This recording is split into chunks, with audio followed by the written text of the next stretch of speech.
Oke guys, di subchapter kali ini kita akan ngebahas tentang building blocks of the English language. Nah, maksudnya apa nih? Oke, langsung aja deh kita bahas. Oke, lo pasti udah tahu lah ya, udah paham gitu. Kalau misalnya bahasa, itu kan sebenarnya terbentuk, nggak ujuk-ujuk tiba-tiba ada deh tuh bahasa gitu ya. Nah, di sini gue ibaratkan pembentukan bahasa itu seperti pohon. Nah, pohon ini kan ada bagian-bagiannya ya. Pertama, dimulai dari tumbuhnya akar dulu. Terus setelah akar naik gitu ya, jadi dahan, jadi ranting, terus jadi daun. Nah, jadilah sebuah pohon. Nah, kita bisa asumsikan kalau si akarnya ini merupakan pondasinya, ya kan? Sama kayak bahasa Inggris. Jadi, pembentukan kata bahasa Inggris itu dimulai dari akarnya dulu nih sebagai pondasinya.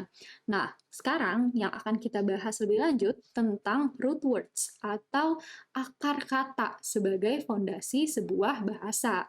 Nah, root word sendiri itu lebih lengkapnya apa sih? Jadi, banyak kata-kata di dalam bahasa Inggris sebenarnya terbentuk dari menambahkan basic words dan juga combination. Jadi, menggabungkan dua hal ini nih, si basic words dan juga combination. Nah, basic word sendiri itu yang kita sebut sebagai root word atau akar kata. Kenapa? Karena si root word ini merupakan bentuk basisnya atau bentuk dasar dari sebuah kata. Contohnya nih, ada kata telepon. Mungkin lo akan berpikir, oh emang telepon tuh dari awal katanya ya telepon, kata dasarnya gitu telepon. Sebenarnya enggak. Nah, sebenarnya ini tuh berasal dari root words. Jadi si telepon ini berasal dari kata telephone dan juga ditambahkan combination i. Nah, kata telephone ini merupakan root-nya atau akarnya. Terus ditambahin kata kata huruf i gitu ya, merupakan combination-nya. Ketika digabungin, jadilah tuh kata telepon, yang berarti alat komunikasi gitu ya, untuk berbicara, untuk bersuara gitu lah ya. Nah, jadi sampai sini lo udah paham kan kalau root word itu adalah awal pembentukan atau dasar pembentukan sebuah kata baru. Simpelnya nih ya, root word itu adalah sebuah complete word, kata yang komplit, yang nggak bisa kita breakdown lagi, atau nggak bisa kita perkecil lagi. Nah, kayak tadi contohnya, root words-nya itu kan ada tele dan phone. Nah, tele dan phone itu nggak bisa kita perkecil lagi gitu. Emang dari sananya udah seperti itu.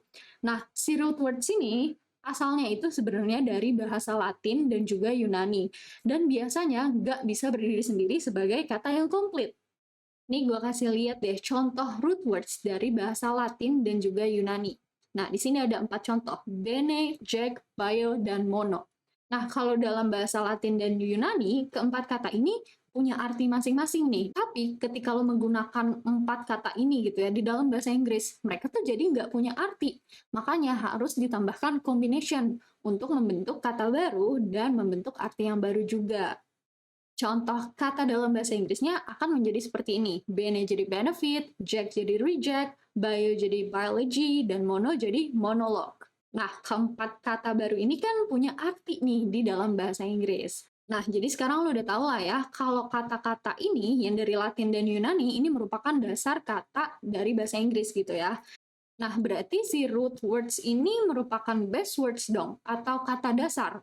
Nah, di sini nih miskonsepsinya. Sebenarnya, root words dan base words itu merupakan jenis kata yang berbeda.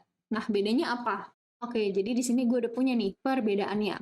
Kalau root words itu merupakan unit linguistik yang paling dasar, dan dia merupakan bentuk utama dari sebuah kata. Nah, si root words ini bisa aja ataupun nggak bisa punya arti. Nah, makanya root words itu membutuhkan affixes untuk membentuk artinya gitu. Sedangkan base words, dia itu merupakan bentuk paling simpel dari kata. Dan dia bisa berdiri sendiri. Karena dia bisa berdiri sendiri, makanya dia itu punya arti. Dan ketika ditambahkan affix, biasanya base words-nya ini jadi termodifikasi atau jadi terbentuk arti yang baru. Oke, root words tadi kan ada contohnya nih, Jack. Kalau Jack doang dalam bahasa Inggris kan nggak ada artinya ya. Nah, kalau kita tambahkan nah ini kan baru ada artinya, reject, menolak. Terus tambahin belakangnya deh, rejection, penolakan. Nah, jadi jelas kan artinya.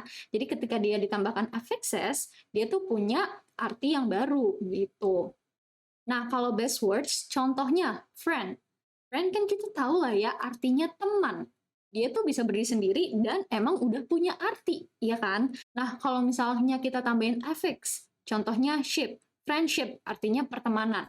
Nah, dia tuh jadi cuma memodifikasi katanya atau bahkan artinya gitu. Jadi kayak nggak yang bener-bener dari awal nggak punya arti, terus ditambahin affix jadi punya arti. Nggak gitu. Best words tuh udah punya meaningnya sendiri. Nah, jadi sekarang lo tau lah ya, re, ion, dan ship di sini merupakan affixes-nya atau kombinasi yang membentuk arti atau bahkan memodifikasi si katanya gitu. Tapi, ada sedikit pengecualian nih. Ternyata ada beberapa root words yang bisa berdiri sendiri. Berarti mereka itu punya arti. Nah, root words yang bisa berdiri sendiri itu disebutnya sebagai independent root words. Contohnya nih, ada act, form, dan norm. Nah, ketika dia berdiri sendiri di dalam bahasa Inggris, dia udah punya artinya masing-masing. Emang dari awal udah punya arti gitu ya. Dan ketika ditambahkan affixes, dia termodifikasi lagi nih kata dan juga artinya gitu. Nah, sekarang mau gue rangkum nih, apa aja sih yang udah kita bahas tentang root words? Oke, jadi root words itu kan adalah istilah gitu ya, dari mana kata tertentu itu berasal, dan root words merupakan bentuk dasar linguistik dari sebuah kata. Simpelnya, root words ini adalah kata-kata yang bisa atau nggak bisa punya arti ketika mereka berdiri sendiri. Nah, makanya dibutuhkanlah nih yang namanya affixes untuk membentuk arti dari root words yang belum punya makna dalam bahasa Inggris. Nah, di sini gue udah punya dua contoh root words lagi nih. Ada meet dan juga dyna. Nah, di sini kan kita nggak tahu ya arti dalam bahasa Inggrisnya apa. Jadi harus kita tambahin affixes nih. Nah, kalau meet contohnya jadi admit, dyna contohnya jadi dynamic. Nah, di sini kan yang meet ditambahin add, dan dyna ditambahin make. Nah, di sini affixes-nya ada yang ditambahin di depan dan ada yang ditambahin di belakang. Apa sih perbedaannya? Kalau penasaran, lo bisa tonton video selanjutnya ya. See you there!